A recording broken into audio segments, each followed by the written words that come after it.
নমস্কার, আমি করবী চলে এসেছি একটা নতুন ব্লগের সাথে অনুদের মেয়েবেলা চ্যানেলে। এটা আমাদের ত্রিপুরা নারকেলকুঞ্জের ব্লগ। চলুন দেখা যাক এখানকার পরিবেশ। সত্যি বলতে এতটা পাহাড়ি পথ অতিক্রম করার পর এরকম একটা সমতল ক্ষেত্র দেখে বেশ ভালোই লাগছিল। সর্বোপরি এখানকার ওয়েদার ভীষণই সুন্দর, চারিদিকে জল আর জল, আর মাঝখানে একটা সুন্দর ব্রিজ। আর তারই পরে ব্রিজ ক্রস করলেই আমরা দেখতে পেলাম নারকেলকুঞ্জের সেই দ্বীপ টাইপের অংশটা। ব্রিজটা ছিল ভীষণই সুন্দর। এখন পার হচ্ছে, এটা হচ্ছে নারকেলকুঞ্জের হ্যাঙ্গিং ব্রিজ। এরকম চারিদিকের ভিউটা ভীষণই সুন্দর, সত্যি সুন্দর। মানে সূর্যের আলো এত ভালো লাগছে, জলের উপর চিকচিক চিকচিক করছে জলটা, না ভীষণ ভালো লাগছে। যেহেতু আমরা প্রায় 2টো নাগাদ এখানে এসে পৌঁছেছিলাম, তাই লাঞ্চটা আমরা সেদিনকে এখানেই করেছিলাম। এ প্রসঙ্গে বলে রাখি, এখানে কিন্তু একটাই হোটেল এবং এখানে খাবারের ব্যবস্থাপনা কিন্তু খুবই খারাপ। মানে খাবার দাবার বলতে আপনাকে ভাত এবং পেঁয়াজ এবং ত্রিপুরার বিশেষত্ব শুটকি মাছের একটা আইটেম, এছাড়া আর কিছু সেইভাবে পাওয়া যায় না।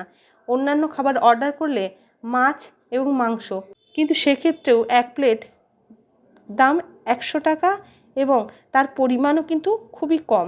যাই হোক, ওই করেই কোনো রকমে আমরা চিকেন ভাত খেয়ে সেদিনটা কাটিয়েছিলাম।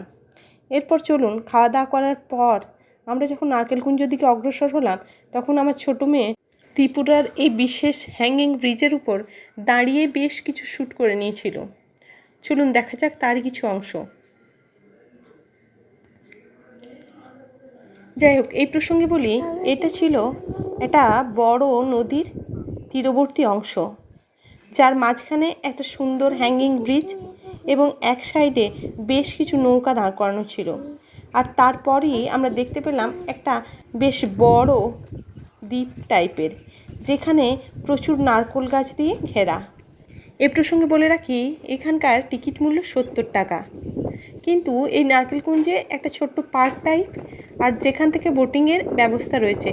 কিন্তু আগেই যখন আমরা বেশ কয়েকটা জায়গা বোটে করে ঘুরে আসলাম, তারপর আর এই জলাশয়ের মধ্যে সেরকম আমাদের ঘুরতে ইচ্ছে করছিল না। তবে এখানে থাকার বিশেষ ব্যবস্থা আছে, এই দেখুন সেই টেন্টগুলি। যাই হোক, এখানে কিছুক্ষণ কাটিয়ে আমরা আবারও বেরিয়ে পড়লাম নেক্সট যাত্রার অভিমুখে।